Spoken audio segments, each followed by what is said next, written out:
I am the unluckiest high school student. My gift is something the goddess really likes, but a man who is also a competitor. He tossed my gift onto the ice. I hold back the shame and pick up the crystal ball. Suddenly, the ice under my feet suddenly cracks. The freezing lake water makes me lose my breath. I strike the ice like crazy, but it does nothing. I thought I'd drown here, right at this moment. A mysterious force brings me to the library. The people around me are shocked. I also have no idea what happened. There is no time to think. I rush back home. My father, who drinks heavily, he thinks I played outside all day. He scolds me harshly. I go back to my room. Father was chattering away outside the door.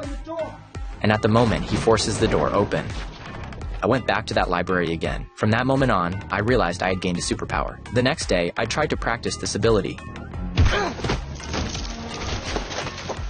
The first time I used it, I couldn't control the strength. I slammed hard into a tree. I quickly looked around, hoping no one saw me. After constant practice, I finally learned to go where I wanted. The moment I thought of a place, I could arrive there instantly. Back at home, I saw a photo of the Empire State Building in a book. It reminded me of my childhood, when my mom took me there to play. I began to picture that place in my mind, and I actually arrived at the Empire State Building. What I saw in front of me felt completely unreal. I immediately returned home and packed my bags, ready to leave this terrible place behind, just like my mother did when she left years ago. And if she could run away, so could I.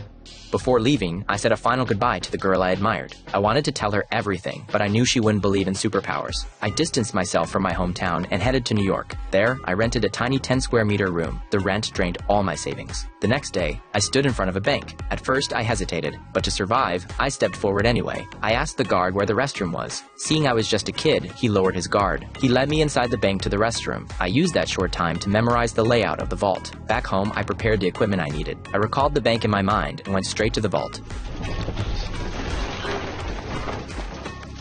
The sight of the cash in front of me made me incredibly happy. I stuffed the money into sacks nonstop. Then I carried it all back to my apartment. I went back and forth several times until the entire room was covered in cash. I had never seen so much money before. I felt overwhelming excitement. From that moment on, my life began to change completely.